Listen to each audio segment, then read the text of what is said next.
संदीप ने अपनी माँ के कहने पर गांव में शादी कर ली थी। लड़की का नाम था सुनीता। माँ का कहना था एकदम मॉडर्न बहू नहीं होनी चाहिए, लेकिन उन्हें नहीं पता था कि गांव से आने वाली बहू सुंदर सुशील तो होगी और उसको गांव से बाहर भी निकाल लाएंगे, लेकिन उसके अंदर का गांव कैसे बाहर निकलेगा। शादी के कुछ दिन बाद, माँ टिफिन तो देना जरा।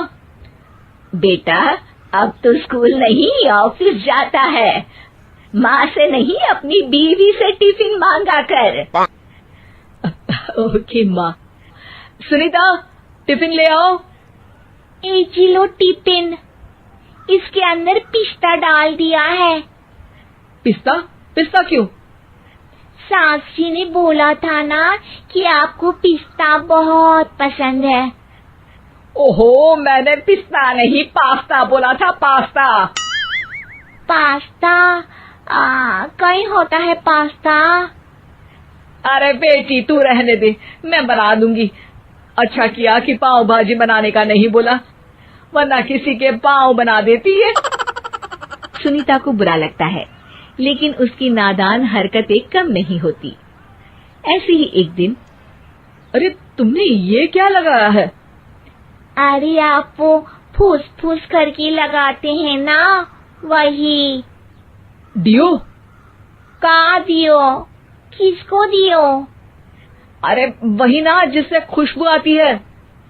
हाँ सही पकड़े हैं। अच्छा लेकर तो आना। कौन सा डियो लगाया तुमने? अभी लेकर आते हैं जी। संदीप की बात मानकर सुनीता अंदर से खुशबू वाला फुसफुस लेकर आती है। OMG! OMG मतलब ओ माय गणेश ना। अरे OMG छोड़ो, और ये खुशबू वाला फुसफुस की बात कर रही थी तुम? हाँ इसी की, फिर से सही पकड़े हैं। अरे देवी, लेकिन आप सही नहीं पकड़े हैं, ये डियो नहीं है। डियो नहीं है तो क्या लियो है? अरे ये रूम फ्रेशनर है, जिसको कमरे में छिड़कते हैं, खुद पर नहीं। कोई बात नहीं, माँ कहती थी आत्मा किराएदार है, शरीर एक किराए का कर्म। हम शरीर पे ये डाल लिए तो क्या फर्क पड़ जाएगा। अरे बहू, ओ बहू, मेरे लिए फल तो ले आ, फिर मैं बाजार जाऊंगी। सुनीता अपनी सास के लिए फल लेकर आती है। अरे बेटा, पपीता, तरबूज और सेब फल ऐसे कैसे खा लूं? काट कर तो ले आ। माँ जी, मेरे गांव में तो खेत से उठा के सीधा खा लेते हैं। अरे ये तेरा गांव नहीं है ना। अरे संदीप, तू ही कुछ समझा देना इसको बेटा। मैं कैसे समझाऊं माँ, ये तो माइक्रोवेव को भी भट्टी बोलती है। कल मैंने बोला हाय कैसी हो, तो बोलती है किसी को हाय नहीं लगानी चाहिए। अरे सुनीता, तेरा क्या होगा? अभी तो कैसे बताऊं माँ जी, अभी हम कुछ करेंगे फिर पता चलेगा क्या होगा, लड़का या लड़की। हे भगवान, कहाँ से आ गई है? रामपुर से जी, आप ही तो लेकर आए थे मुझे। अरे मुझे माफ कर दो। पहले कोई गलती तो करिए जी, आपकी तो सारी गलती माफ कर देंगे हम। हाँ अरे बहू, मेरी बात सुन। फल यानी कि फ्रूट जब भी लाए ना तो काट कर लाना, ठीक है? जी ठीक है माँ जी, फल यानी फ्रूट यानी काट के लाऊंगी। सुनीता रोज ही कोई ऐसी हरकत कर देती जिसकी वजह से उसे घर में 2 बातें सुननी पड़ती। एक दिन, माँ मेरे बॉस घर पर आने वाले हैं शाम को, उनका बर्थडे है, फैमिली साथ नहीं रहती उनके, तो यही पार्टी कर लेंगे। उनको अच्छा लगा तो शायद मेरा प्रमोशन भी हो जाएगा।